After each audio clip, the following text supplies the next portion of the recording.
Are video games cursed? Now, can they reach out from the virtual world and into our own, or is it all just a bunch of hocus-pocus gobbledygook? Sure, they affect us in negative ways, but what about the people closer to the source? Can someone's life be altered because they're featured in a video game? Hey, we're just asking questions, and also providing completely bullshit, loosely sourced answers. Whatever, welcome to T.U.G.S. Here we go!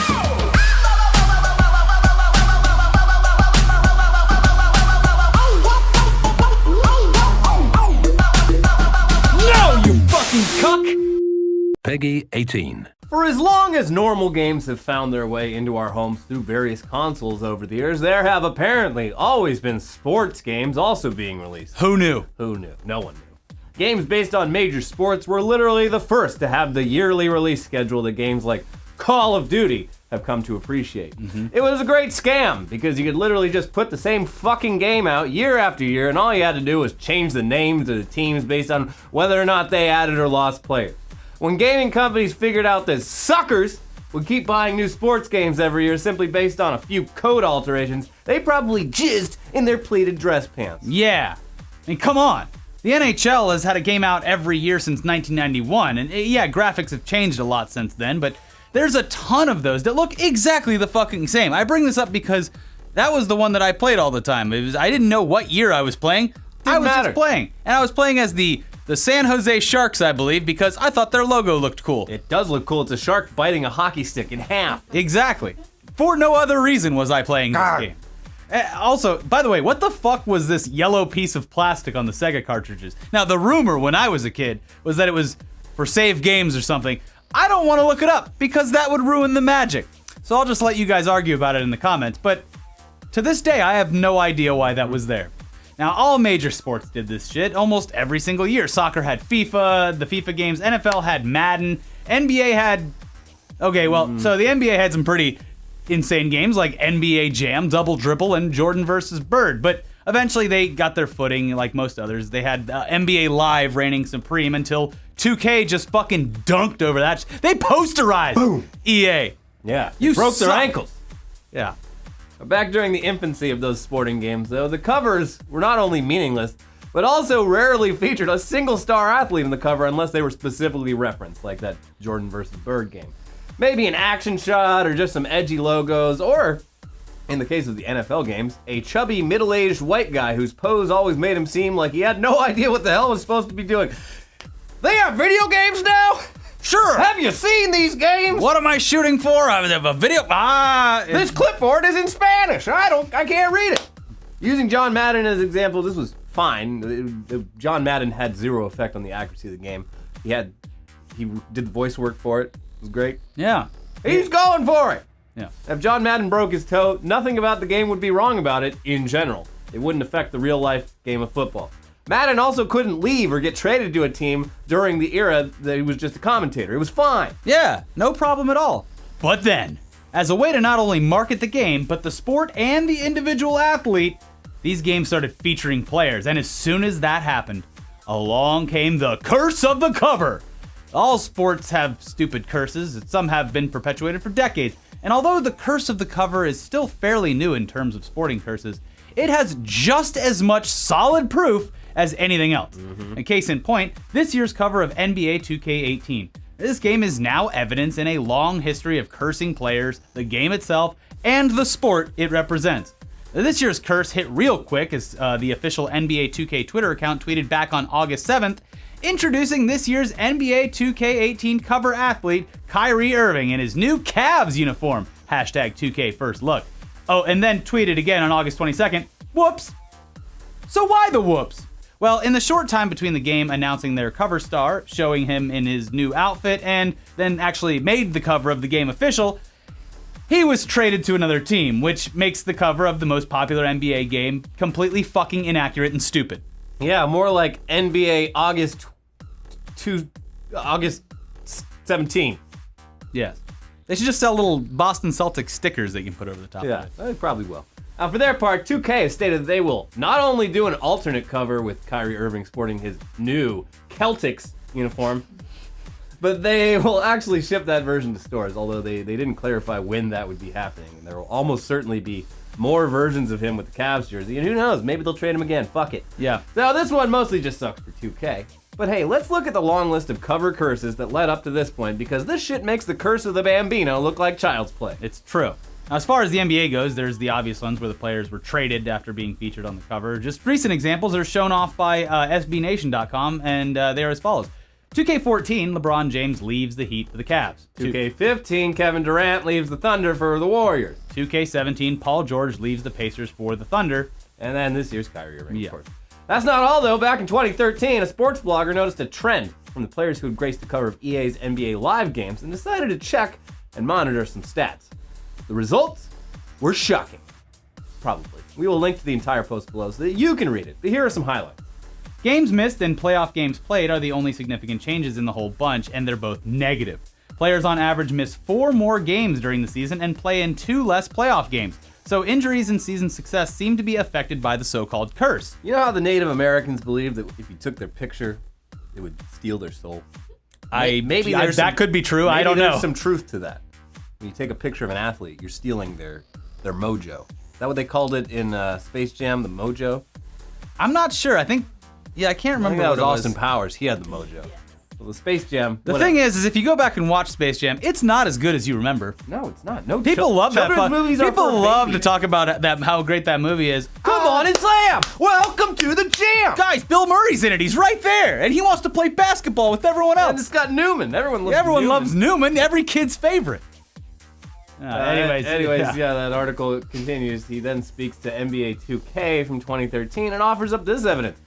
2013's cover was a 3-player feature with Derrick Rose, Blake Griffin, and Kevin Durant. Durant, who made the NBA Finals a year ago, dropped out of the playoffs early this year after Russell Westbrook, the other half of the Oklahoma City Thunder's dynamic duo, went down with a season-ending injury. Blake Griffin, who was expected to carry his team further than last year, fouled out in the first round of the playoffs at the hands of the same team that they defeated the previous year, the Memphis Grizzlies. And Derrick Rose, well, he didn't play a single game all season. Curse confirmed. Dun, dun. Now, the Madden curse gets even crazier because once that angry-looking old man stopped scaring kids away from buying the game and they started putting actual football players on the cover, why does that man look like an angry John Candy, and why is he yelling at me from the cover? I like the one where he's busting through a wall. Anyways, when they started actually putting real football players on the cover and featuring them, shit went south real quick, and not just team swaps, but actual injuries that hurt their entire season. This curse is actually so ingrained in mainstream football that apparently even Vegas sports books now anticipate it. Good. Now, there's a great summary of all of the Madden curses on digitaltrends.com, and we'll leave a link to that in the description as well. But let's just start at the beginning. Here's where that article starts. Madden 99. After being named the first ever cover athlete for the upcoming edition of Madden NFL, Hurst led the 49ers to the playoffs, only to suffer a horrifying broken ankle in the team's second-round game against the Atlanta Falcons. Complications from the surgery caused a bone in his foot to die. Oh my God. An early prognosis indicated that he might never play football again. Hurst missed the next 2 seasons rehabilitating from the injury. This John Madden is a murderer. Yeah, what's this guy up to? I think EA's behind some of it too. Yeah, their slogan is EA, it's in the game, but it should be EA, you're soon to be fucking broken. Yeah, we take you out of the game. We hurt people. We put the gamers into the game and take the athletes out of the game. Yeah. That list continues on, listing all of the results of the curse. You should just go read all of it. But for the sake of wrapping up a story about sports on a show about how stupid video game news is, let's just sum things up for you.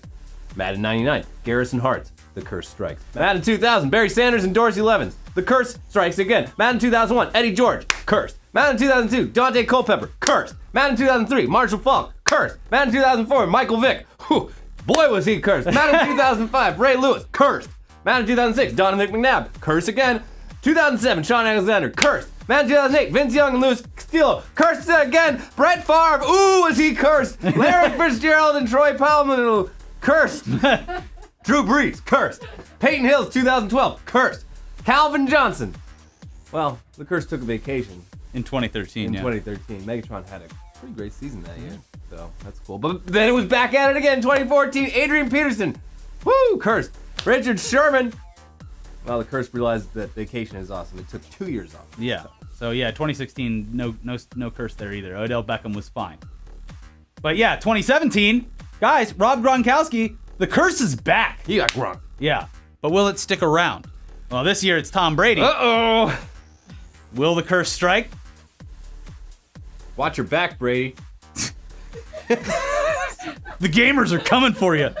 We'll have to just wait and see. But for now, we can at least safely identify one source of negativity in the gaming world. An idea that, in theory, might have actually been kind of neat, but in actuality, is nothing more than an Xbox Live lobby from the 2000s repackaged in a brand new way with animated avatars. It's called Comedy Night, and there's simply no way that the people behind this game didn't anticipate what would happen when it went live on Steam. So the basics are as follows. You create an avatar, you alter your voice if you want, and then you head into a virtual comedy club where you can take the stage to make everyone in attendance laugh their asses off. Except everyone can talk at any point in time, and most of the jokes are fucking terrible or just straight up racist, and you've probably already heard them all 1,000 times in the past. At the end of like a, Yeah, oh, I just finished a game of Call of Duty. Let's see what the other team has to say. N-words. Oh, just N-words. Great. Hey, it's funny because he said the N-word. Yeah. The entertainment value only comes in the form of being able to sit back in one of these rooms and witness train wreck after train wreck after train wreck. Here, we did the work for you. We spent about 5 minutes this morning recording some of these rooms, so you just have a look. Okay, boys, your mom's so ugly she needs Viagra for a dildo. Oh, that's a new one. Oh, I haven't heard that one. Alright, so there's three guys, alright? There's Shut Up, there's Manners, and there's Pooh. And they're having a good time at the park, alright? But then Pooh falls over, so Manners goes to help him up, and Shut Up goes to tell the police. And the policeman says, so, what's your name? And he says, Shut Up. And the policeman's like, where's your Manners? And he's like, Manners is over there, picking up Pooh.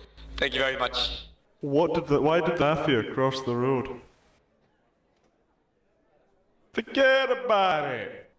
Get out of here. A horse walks into a bar and the bartender says, why the long face? And the horse didn't answer because it's a horse and can't talk. Oh shit, I forgot my joke. Hey guys, I'm scared. Ooh-wee! Yo, I heard the circus was in town in Washington, D.C. Guess they left all the clowns behind! Hey, great one, Nate, great one.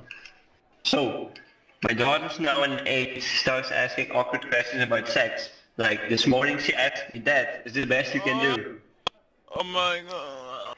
Oh my god. Why do you fucking exist? Go kill yourself. Wow, great work, everyone. Comedy's dead. And at the very least, a clear look at the type of people who operate online when they're hidden behind voice modulation and screen names. That's America. America, this is you. The red, white, and blue. The funny things you do. Are you gonna put T.U.G.S play on John Madden and be like, whoa! Oh, yeah, with a fucking headset on, busting through. Yeah. I guess so. But listen, let's breathe a little bit of positivity in today's episode of T.U.G.S with these two stories. Now, first, guys, I'm finally coming around. I'm admitting that now that there's some games coming out and some pretty good looking stuff in the future, maybe the Switch will be a viable product. What? Listen, Nintendo hosted a Nindies, dumb name, live stream the other day. Mommy, I want my Nindies! Bring me my Nindies! It sounds like some underwear or something. It's a stupid name, yeah, but what it showed off was how much they're embracing indie devs and what will be coming out in the near future for their Switch console. Here's some of what's in store. Travis Strikes Again, Kentucky Route Zero, Super Meat Boy Forever, Golf Story, SteamWorld Dig 2, Sausage Sports Club, Poly Bridge, and a lot more, including, eventually, Stardew Valley, which I've had my fingers crossed for months now, and hopefully comes out at some point soon. I'm just gonna sit here and fish. That's what I'm gonna do. That music is The golf one is cool. It's like a RPG with golfing. Oh yeah? Yeah. So there you go. That's cool. So yeah, the Switch is finally becoming useful. But Elliot, tell us about some more positive news. Games Done Quick is doing a 48-hour charity live stream to raise money for the victims and people displaced by Hurricane Harvey, which has been just slamming the state of Texas recently. The charity stream kicks off September 1st at 8 p.m. Eastern, and it'll continue on until 8 p.m. on the 3rd. We will leave a link to their Twitch page in the description below, so check that out. Maybe donate some of that money. Instead of, just don't give it to Dr. Disrespect. Don't give it to Grims. Give it to people who need it. Now, Like me. let's move on because it's time for Shibby to come in here and ruin all that goodwill with a review of something he's been angry about for years. Destiny. T.U.G.S boys and T.U.G.S girls, this week I have played the worst beta I have played all year. What? It was an awful experience in which my nightlight was stolen by a big, bad space alien. I was kicked in the face like a beta cuck, then proceeded to fall off a spaceship to my death. No, viewer, I'm not talking about the Call of Duty World at War II beta. I'm talking about the Destiny 2 PC beta. But Shibby, how is it possible that Destiny 2 beta is worse than Call of Duty? Simple, viewer. My expectations for Call of Duty is so trash after I got my grubby little hands on it that they are who we thought they were, and we let them off the hook. Memes aside, Call of Duty is just not exciting anymore. It's the most basic first-person shooter and it's boring. Killing and sniping is too easy, weapons lack variety. Basically, it's a reskin version of the most recent garbage versions, minus space, minus jetpacks, minus boosters. Does it feel like World War II at all? Not even close, baby. Now Destiny 2 PC rolls around, the next big dick daddy game on the block. And if you want to crown Destiny 2 as Game of the Year, go ahead. But after the beta, I am skeptical. As the most ethical gaming critique, trying to make gaming great again, Activision Bungie need to prove to me that this is just not Destiny 1.5. Sure, the game has fantastic visuals, graphical fidelity, pleasant voice acting, vast game sound design, and the game is actually optimized for the PC platform and ran like a wet 144 Hz cream dream on my 980 Ti. Thank the Lord of Light. Stop it, Shibby, I'm gonna fucking come! Game of Thrones. However, the console version of this game is released on September 6th. Not trying to be a sellout streamer, trying to get them sweet, sweet console release view dollars.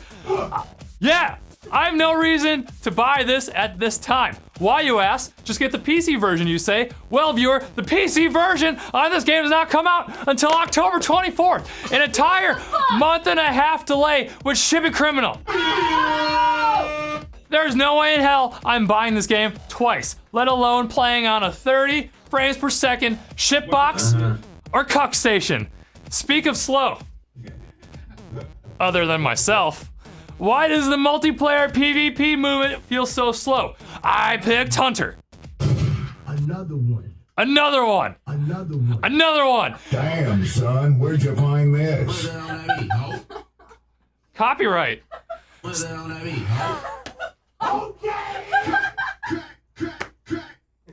I don't know what to do. Easy motherfucking E. My name is. Real What? shit. My name is. Who?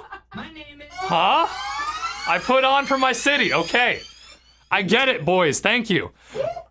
Chigga man. Yes. I picked Hunter as I want some fast-paced, big dick damage. But even with full mobility items and mods, I don't move quickly around the map at all. I certainly do not feel... What? Ooh, I like that. I certainly not feel like a highly trained space guardian sidestepping shots to the dome like Ezekiel Elliott juking tackles. Ugh. Yeah, Lil Wayne. Let me end with this, viewer. I am perfectly fine with the delayed release if and only if the reception from the console players is positive. There's actually more than 5 strikes because the initial release of Destiny 1 had minimal content, and if Activision Bungie balances the game for PC. Hand cannons and high damage weapons are too damn good with the mouse, while SMG weapons, like weapons, are useless in PvP.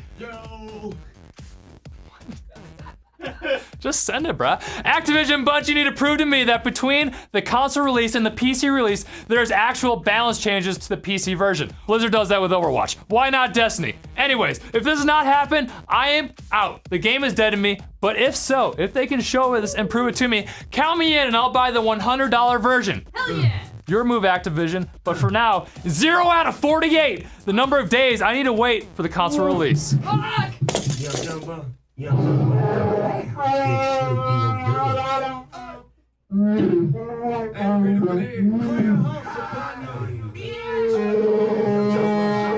Trapaholics mixed.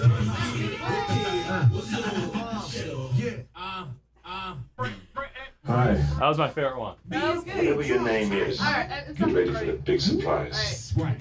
I'm gonna ask you a bunch of questions. Shut up! Alright, well, fuck you, Shibby. Instead, let's listen to a real gamer who actually played the original and felt passionate enough to leave a review on Amazon. This one comes from Vaughn Romero, who titled their review of Destiny 1, Not Worth the Money. They wrote, It's very rare that I hate a game. Takes a lot, but Destiny managed to hit all the wrong notes for me. The default controls are horrible, and my ghost companion sat there and nagged me the entire time I was trying to set them to a more usable layout. I guess the idea of pausing the game while I'm in the stupid game menu is too much to ask. The actual gameplay was a combination of boring and frustrating. I'm an older guy, so I admit my Twitch skills are not what they used to be, but when I have to resort to running up and knifing everything just to kill stuff, this is obviously not the game for me. I tried to switch characters to something less Twitch demanding, and again, the game refuses to make things easy. You would think that there would be a nice simple menu to make a new character. You would be wrong. It appears I'm stuck with Dudley Dud Shooter forever, and frankly, I don't care enough to get any better. There's no story to engage me, so my options are to shoot something 5 times with one crap gun, or shoot something 10 times with another. I choose neither. Time to go back to better games. 1 star. well, he is passionate. Guy probably has a shirt that says, Old Dudes Rule. Yeah, I'm a gamer. I'm retired, don't ask me to do a damn thing. Stay away from my grill. Yeah. Don't fucking touch it. Oh, I can't wait for Call of Duty World War II. Now they're bringing it back to basics. Yeah.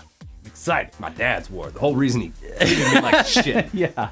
My dad had the PTSD, but back then they just called it shell shock. It was cooler. It was way cooler. Yeah, and it wasn't just destructive athlete's foot eating away and destroying my feet. It was called trench foot. And it was something men got. Yeah. Anyways, remember to go watch Games Done Quick this weekend. Go spend some money over there for charity. It's for a good cause, and Games Done Quick is a pretty fun thing to watch. Anyways, check out our other episodes over here if you have more time. And also, we're going to be at PAX in Seattle this weekend. Oh, yeah. So if you see us walking around, be sure to say hello, stop us, grab Use us. our code word. Fire! No, stop. You keep saying that. It's There's gonna a fire! No, you can't do it. You can't do that. Just tug on Elliot's shirt. Fire! No, tug on his shirt. Grab onto his belt loop. Follow him around. No. Yeah. Invade Elliot's personal space. Yeah. No. That's the best way to get our attention is just Pull a fire alarm. No, don't pull a fire alarm. Oh, the fans are here.